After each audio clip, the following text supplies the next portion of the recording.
Hello and welcome to the end of the course.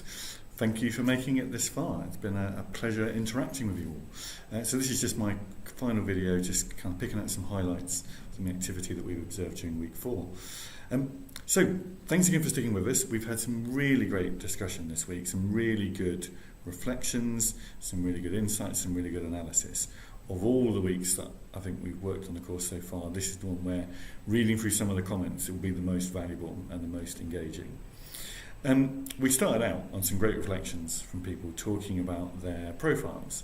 Now, it isn't the point that your creative profile should have changed over 4 weeks. It's really that you should be able to acknowledge now what your relative strengths and weaknesses are. That yes, you've got a style, and that style is going to be good at some stuff, weak at other stuff, but equally that you can mitigate your own weaknesses, take advantage of your own strengths, but also recognise that other people have differences and strengths and weaknesses too. And how do you make the most of those? Good, innovative activity really depends a lot on good collaboration. Hopefully we've debunked the idea of the sort of the lone entrepreneur doing it all by themselves and never listening to anybody. But that idea of being able to communicate, work with different styles is so important. People seem to really get into the lean startup methodology, and particularly some of the case study examples.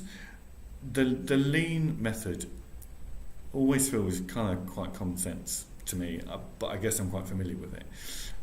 It does seem to genuinely offer real value to people who would otherwise look at the size of a task, the scale of a task, and just go, no, that's too big, that's too massive, that's too intimidating, like where will I even start? That ability to kind of to break it down, to allow you to get started really easily is so important, to actually just get going and to do something. I think the thing that separates entrepreneurs from everybody else sometimes is just that they've done it, and that we've thought about it, doing it, and then haven't done it. So getting going actually is almost the most important piece.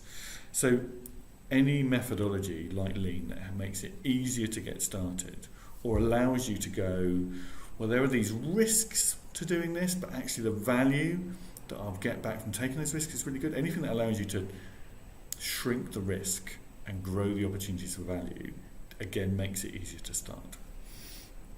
It also builds engagement, it gets you insights and feedback, and it just stops inertia. Really, really important. Thank you particularly to Will and George for some great insights, much appreciated. There were some good questions about whether this really works for all ideas, whether it really works in big companies. Increasingly, yes, I think it does.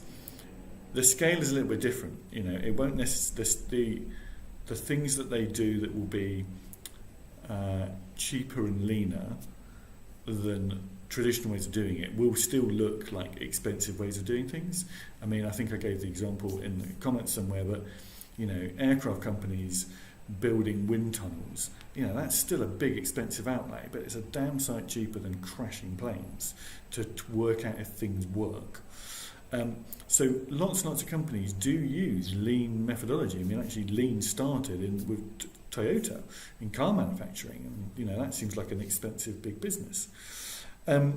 So the principle is still, how do you test those assumptions quickly and cheaply so that you can move on? So you can either pivot the idea into something a little bit better, or that you have validation and it gives you confidence that you can continue the idea. I think those principles stand true whatever the scale of industry you're in. It was also great to see real positivity regarding networking, especially because a number of people have been worried about it earlier in the programme. There were some great comments, particularly I'm going to credit a couple of the mentors here, Ryan and Roman, highlighted the real value of sharing over just kind of relentlessly protecting an idea. My own advice would still be, I think you can always talk about what it is that you do, or the thing that you create, or the thing that you enable, without sharing the how. It's usually the how you did it, the recipe, the secret sauce, that is protectable. But you can still get people engaged and interested by talking about what you'll achieve. So that might be a way just to think about how you talk about your ideas without giving it all away. But I would also echo what the comments from that section and just say, you'll always get more value, I think, from sharing than from hiding it. One really big theme that came out in lots and lots of the sections, particularly around kind of sharing ideas and pitching ideas and influence and how to write about things, was the need to understand your audience. Who is it that has the problem that you're trying to solve? Who is it that will get value from the opportunity that you're trying to create? Because knowing who that is gives you insights into how they talk about it, how they think about it, where they'll buy it from, the kind of buttons you'll need to press to get them interested in what you do. If you've got the capability to solve a problem, it has to be matched by someone needing that problem solved. There are an awful lot of solutions in the world that are looking for a problem to solve. And the reason why no one gets excited about those solutions is they don't really think it's a problem. So having a good idea is one thing. Having other people validate that it's a good idea is something quite different. So all of that advice really kind of does nail down that idea of, even if you've got capability, you have to find a need, and you have to understand whose need that is and how they talk about it so that you can influence them. Otherwise, you can say as much as you like, and they still won't get it because they don't feel it and they don't understand it and they don't need it. So you do have to use their map. You do have to understand what they want doing. So any of you out there thinking, oh, no one's been excited in this idea, you really have to go out and try it with people and actually see what they get interested in. And that leads us into some of the discussion about twitching. Thank you to all those people who contributed those kind of Twitch pictures. There was some really good stuff. It is a discipline, talking in those, using those few kind of characters and words. But being ruthless about how you get an idea across saves you time, saves other people time. No one likes listening to something that goes on for too long. However, a couple of you did point out that something was clearly being lost in the process of twitching it. And you're absolutely right. And it's inevitable, really. However, a number of you felt that a lot got lost because what you'd effectively twitched was effectively a shortened version of the narrative. And I wonder if the idea of the narrative pitch, like here's a brief version of the story, is quite the right way to do that actually if you've got limited words. For example, could you have said something like, if you like these films or these books, you will just love this. And that could be really effective. So it's, it's for this audience, or it tackles these themes, and maybe these themes are things that a certain audience will really like. A lot of businesses pitch themselves as like this business, but in this industry. So it's like Uber, but for, or it's like Airbnb, but for. Those are great little shortcuts. So think about whether in a Twitch like that, you could have used a shortcut like, if you enjoyed this film, you'll really enjoy this film, or it's about this. If you like that, you'll like this.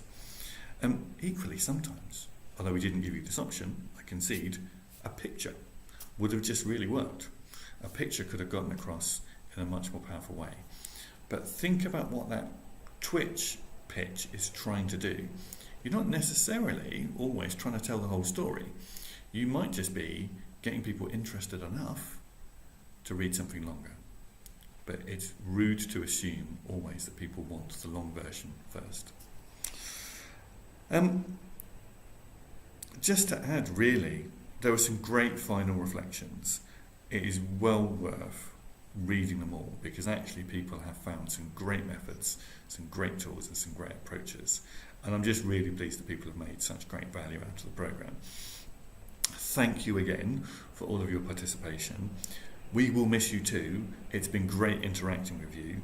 So thank you, all those of you who have interacted with us over the last few weeks. We will continue to check in for a few more days yet and just see how people are going. Good luck. Hopefully you've got some tools and some ideas and some inspiration and some tactics that you can go and use. And I wish you the best of luck going forward. Hopefully we may even meet at some stage and we can see how you're getting on. But good luck and goodbye.